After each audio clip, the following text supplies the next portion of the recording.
There were two important shareholder resolutions from climate activists that just got voted down last week. At ExxonMobil, activists backed a measure to create a new board committee that would examine potential impacts of climate change on business strategy, financial planning, and environment. And this committee would have had the authority to review and oversee corporate strategy, including, or quote, above and beyond matters of legal compliance. And Chevron also faced a similar measure. And in both cases, the companies opposed the resolutions and the activists lost. They got only 7.4% of the vote at Chevron, at Exxon, and 8% at Chevron. And these are just two of the latest examples of something that's been going on and really picked up steam in the last few years, and something that CIP has been helping companies deal with, which is this whole movement of shareholder activism, and more broadly, the idea that companies should be evaluated and held to account in terms of what's called ESG, environmental, social, and governance criteria. And the kind of core argument made by these activists, because they don't just come in and say, hey, we're climate catastrophists and we want to put oil and gas companies out of business. What they typically say is like, look, there is this energy transition that we're in the midst of that is quickly going to make these that is going to put these companies out of business if they don't change and adapt. And what that really means is stopping new fossil fuel development and endorsing a bunch of restrictions on their own use and development of fossil fuels. And I mean, basically, it's if they don't do what anti-fossil fuel activists want, then they are going to face punishment. So the choice is either fossil fuel companies can kowtow to their latest demands and accept that we are and should be rapidly transitioning away from fossil fuels, endorsing things like stopping new investment, supporting anti-fossil fuel policies, or they're going to become lightning rods for controversy, which no company wants. They're going to be labeled as deniers. It's going to be they're going to see their ESG rankings suffer. They're going to get hit with these resolutions constantly. And companies, I mean, so far have, in many cases, tried to accommodate these demands. Many companies have opted, okay, like some were forced to produce these climate reports where they have to, confess about their negative climate impacts. And the other companies have basically said, yeah, we're going to do it willingly. Some companies are backing out of associations that lobby for the industry, which is another one of the demands from these anti-fossil fuel investors. And the idea is that, like, look, let's accommodate the demands to the extent we can, but you really can't accommodate them, because the whole goal of the people pushing this activism is to put oil and gas companies, fossil fuel companies more generally, out of business. And so if you concede, you're not going to get rewarded. Like, at best, what happens is, and I think this is conscious on the part of some companies, is, all right, well, if we, give in to their demands a little bit more than our competitors, then we won't be the targets for a while. And so, then you get to have a couple years while everybody else gets pestered to produce a climate report. And then you get a few years while everybody else is pestered to set targets for CO2 reduction and methane reduction. But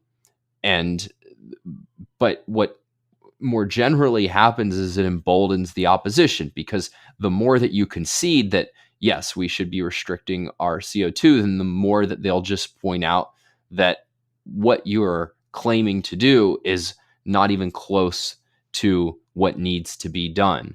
And given that you've conceded their basic premise that there's this imminent transition and therefore these imminent risks, is much harder to fight back every step that you give in. And in our view, there's actually an opportunity for companies to take a different approach.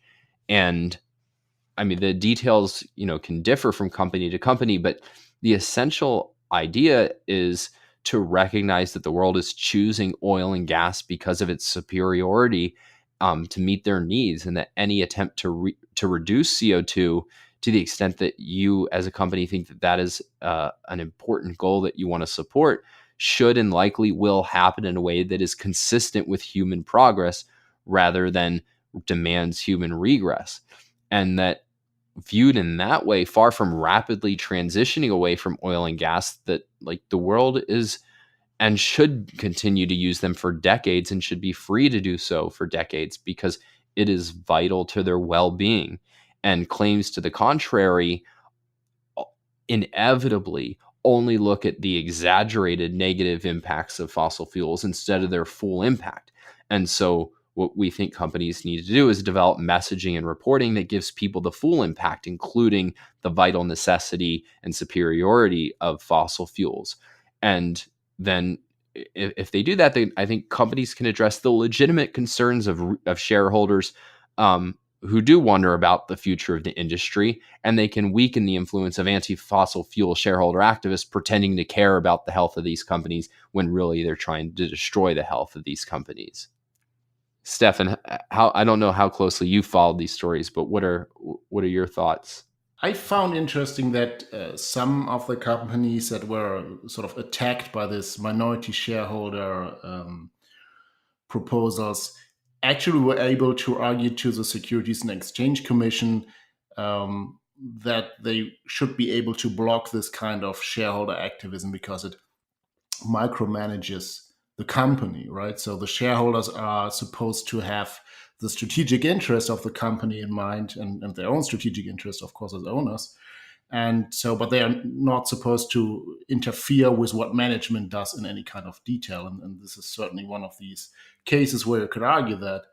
And also from what I've seen in reports that were released, um, I think it was BP was one of the big ones that released something like the climate reporting issue.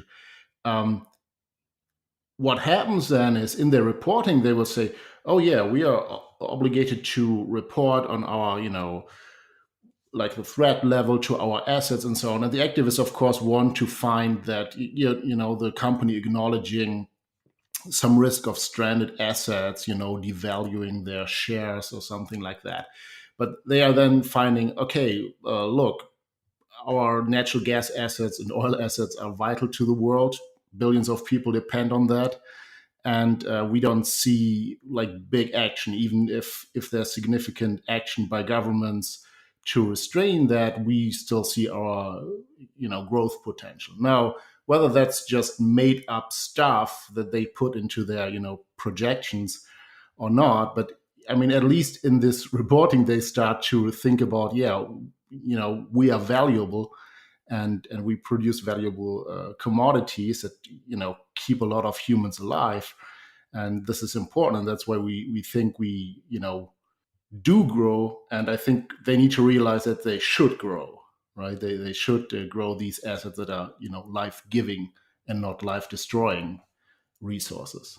I mean, the whole thing is just so disingenuous because it's like, all right, if you thought that it's at the risk of making this comparison, but there's always the widespread comparison of like oil and gas or fossil fuel companies with tobacco companies. And it's like you would not buy a bunch of stock in tobacco companies and say like, all right, now you guys need to go produce air conditioners. And like that's going to be your business model. And that's a really smart investment. No, you'd sell your stock in tobacco companies because you think that they're immoral and you think that they're going to be outlawed or they're going to, decline in popularity. Or you go and you promote specific anti-tobacco policies if you think that that's a good thing. But to demand that a company doing something that's legal, let alone something in the case of fossil fuels that are vitally positive, and we think that you're a bad bet. And the main reason we think you're a bad bet is because we're also promoting policies that will make your business impossible. So we're going to buy you and make you engage in these completely sacrificial, self-destructive actions.